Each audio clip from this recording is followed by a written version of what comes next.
Are you sick and tired of being told to leave your emotions at home or to not be emotional? As a leader, emotions are a part of you, the human being. So what I want to do this month is help you to understand this amazing thing called emotional intelligence, so that you can celebrate the fact that you are an emotional being and then use that to your advantage. Hi, this is Herbert, Leadership and Sustainable Performance Coach. And today I want to start a conversation that's going to help you to navigate your emotions for leadership excellence. If I go back to my military and corporate careers and someone was to say to me, "What's emotional intelligence?" I would have had no idea whatsoever. What I do know, after being highly credentialed and spending many years studying the topic of emotional intelligence, is that back then I didn't have any. And it in fact was the root cause of all my problems as a leader. As we talked about last month, there are things that you believe about yourself, limiting beliefs, roadblocks that get in the way, and they're in your personal leadership. And then there's leading others. So having a need in both those areas to be able to work through and with your emotions is critical. So what I want to do today and over this month is I want to give you some information and some strategies that are going to empower you to use the fact that you are an emotional human being for your benefit and for the benefit of the people that you work with. A lot of people think that emotional intelligence is some airy, fairy, fluffy, warm and fuzzy thing that is nice to have. But I'm pleased to hear these days that the powers to be that we listen to are finally recognizing and therefore telling everyone that emotional intelligence is the number one skill for all leaders as we work through this age of AI in the post-pandemic era. Emotional intelligence is the ability to be aware of your emotions in the moment and then to use that information to manage how you respond to it. Unfortunately, over the years, there's been a lot of myths that have been perpetrated out there by people like me when I had less understanding around this and I didn't become a neuroscience nerd and go deeper and want to get the true story around what emotions are and therefore emotional intelligence. That it meant that we were actually working against ourselves. And what I want to do today, and as we go into some short videos over the month, is dispel those untruths and to unlearn those things that we had learnt. Things like manage your emotions.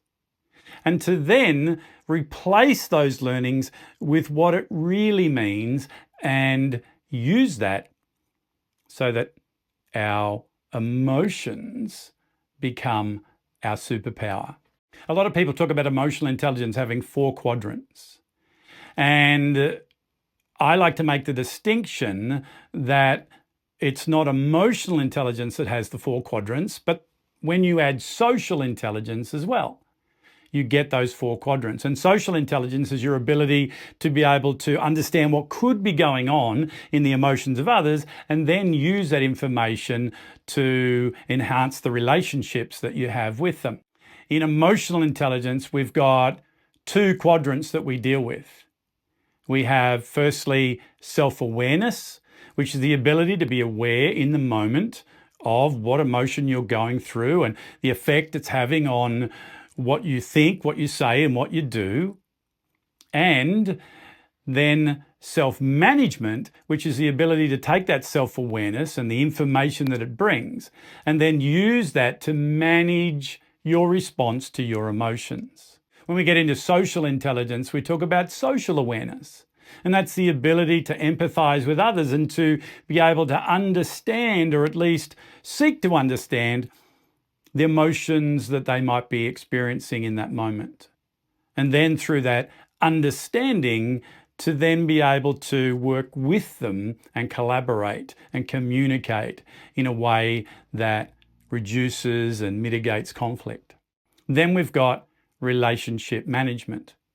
And that's 10 what people call soft skills that help you to be able to communicate with others, inspire others, to be able to work with them and develop teams, and through that collective intelligence, get the results that you want.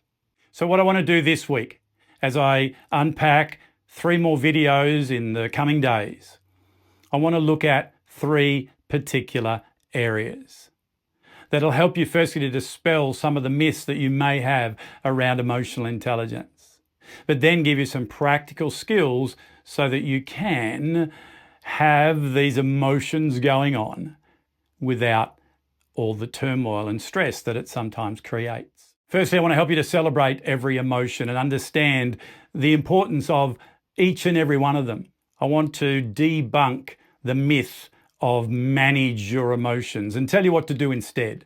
And I want to show you a proven strategy and process so that you can take every emotion that you experience and you can go on the journey that it takes you without suppressing it, without ignoring it, and in a way that helps you to produce healthy behavior. Emotional intelligence is your superpower. And I want to teach you how you can embrace it and how you can leverage it for yourself and for others in your leadership. I'll see you then.